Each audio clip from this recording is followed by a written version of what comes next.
Estamos de volta e agora vamos falar sobre os livros de registros da ABCCMM. Você tem ideia de quantos são e para que servem cada um? Pois é, a gente está aqui no Aras Morada Nova e olha só quem que chegou aqui. Teorema da Morada Nova, que foi aqui, Paulinho. Obrigada, viu, Paulinho? Por ter trazido essa belezura aqui pra gente. O Teorema, inclusive, ele faz parte de um dos livros especiais da ABCCMM. É o livro de elite da raça. Você tem ideia de como que é isso? Teorema tá, gente, no livro de elite 8. Ele é tetracampeão nacional de progênie de pai, é um dos principais reprodutores da raça e, claro, um dos principais reprodutores aqui do Aras Morada Nova. E a gente vai agora entender um pouquinho como que funcionam estes livros da elite da raça. Isabela Andrade, é com você.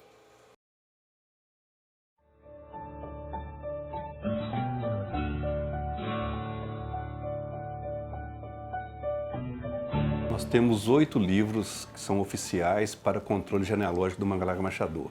A gente chama de MM, que é Manga Larga Machador, né? Então a gente tem do MM1 ao MM8.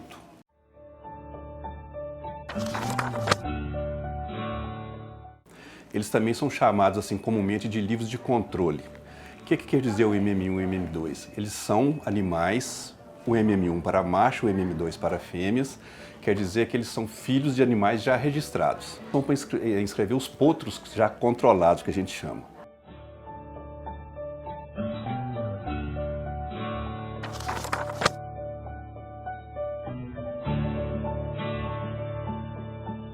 Quando uma associação começa, né, é um grupo de criadores que seleciona animais com determinadas características, eles se organizam, né, para registrar esses animais em livros. Você tem que começar de um marco, né, você não tem controle genealógico oficial nenhum. Então são criados os livros abertos. No caso do MM3, é o livro para registro de machos em livro aberto. O que quer dizer isso? Você não tem genealogia conhecida. Esse animal é apresentado, não se conhece oficialmente, né, os pais nem a mãe desses animais, a genealogia desse animal. Então esse animal ele é registrado pelo fenótipo. O que é isso? O técnico vai lá, ele vai ver a característica desse animal, se ele está dentro do padrão racial do Manga Larga Machador. O primeiro animal, né, o primeiro macho registrado no Manga Larga Machador, no livro aberto, foi o Angaí I. O MM4 também é um livro de registro para animais em livro aberto, só que para fêmeas.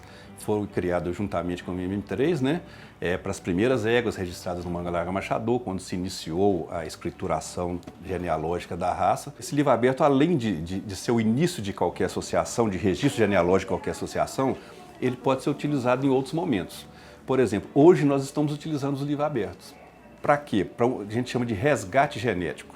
São animais que se perderam durante o tempo a parte escriturária da genealogia deles.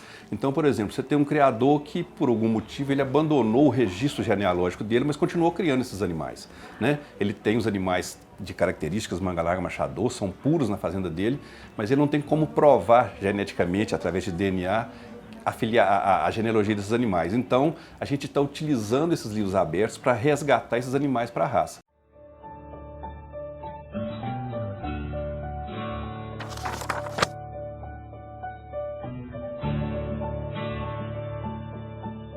Nada mais é do que um aval que o técnico dá para esse animal entrar em reprodução. Isso é feito a partir dos 36 meses. Então o técnico vai até a fazenda, ele vai fazer uma análise desses animais, ele vai ver se tem algum defeito classificante ou se esse animal obtém a pontuação mínima, né, de acordo sempre com o padrão racial do Manga Larga Machador, e ele dando esse aval, esse animal vai ser mensurado e registrado. Os machos no MM5 e as fêmeas no MM6.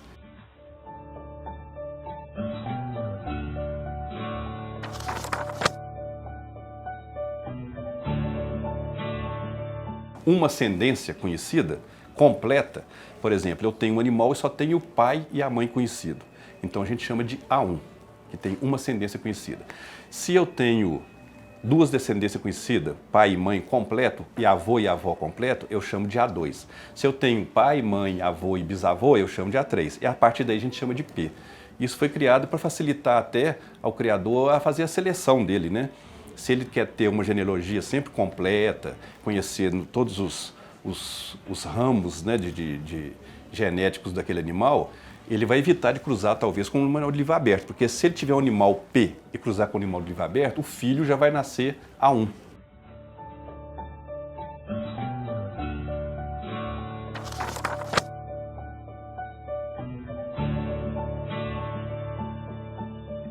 O macho, o que ele precisa para entrar no MM7? Ele precisa ter 10 filhos que tenham sido campeões de morfologia ou reservados campeões de morfologia ou em concursos de marcha, né? Ou que esses filhos tenham sido campeões de progênie, feito partes, né, da progênie desse animal. Uma matriz para entrar no livro MM7, ela tem que ter pelo menos 8 filhos regularmente registrados no registro genealógico, né? Eles têm que ter já documentado aqui esses 8 filhos em algum livro. E desses 8 filhos já tem que ter pelo menos 2 filhos que tenham sido campeões ou de morfologia, em exposições normais, ou de marcha. Ou então 2 conjuntos de campeões de progênie. Desde que não seja a mesma formação, os mesmos animais, tem que ser feito por filhos diferentes, né? E isso tudo que eu estou dizendo, as exposições tem que ser com mais de 100 animais, tá? Exposições com menos de 100 animais não conta para pontuação para os livros de elite. O MM7 é um livro que foi feito, né, com requisitos para premiar ou diferenciar animais que preencher aqueles requisitos, né? Então acho que é uma consequência do trabalho, né? São as éguas e os cavalos que produziram bem, né? Que ao longo dos anos foram tendo filhos premiados, que conseguiram chegar no MM7, né?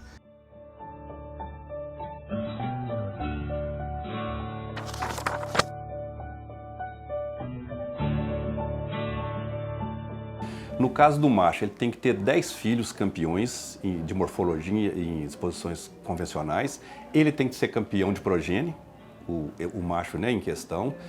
Desses 10 filhos campeões de morfologia, ele tem que ter pelo menos 3 também campeões de marcha, tá certo? Desses 10 também ele tem que ter pelo menos um campeão numa prova funcional, ou que esse animal fique entre os 5 primeiros na cavalgada planilhada, e também que um desses 10 filhos tenha um título, um primeiro prêmio, né, na prova de ação realizada nas exposições oficiais nossas. A fêmea, para obter o título de livro de elite especial, né, o MM8, ela também tem que ser campeã de progênie. Ela tem que ter pelo menos 8 filhos registrados regularmente no serviço de registro genealógico nosso. Desses 8 filhos, 2 filhos delas tem que ter o título de campeão de morfologia nas exposições, o título convencional nas exposições oficiais. Ela tem que ter pelo menos um que tenha ficado até o 10º lugar em cavalgada planilhada, cavalgada com no mínimo 30 concorrentes. E desses 8 também, pelo menos um filho que tenha obtido o título de primeiro lugar numa prova de ação, numa exposição oficial nossa. O cavalo, para conseguir chegar no MM8, não adianta ter só uma boa equipe, ter número de filhos, ele tem que ter realmente resultado num volume muito grande, né? Então, realmente é mérito do cavalo, por isso que eles são diferenciados. Na nacional, os títulos são considerados reservados também. Então, o reservado campeão todos esses títulos na nacional é contado também a pontuação normal, como se fosse campeão numa exposição oficial para a introdução nos livros de elite.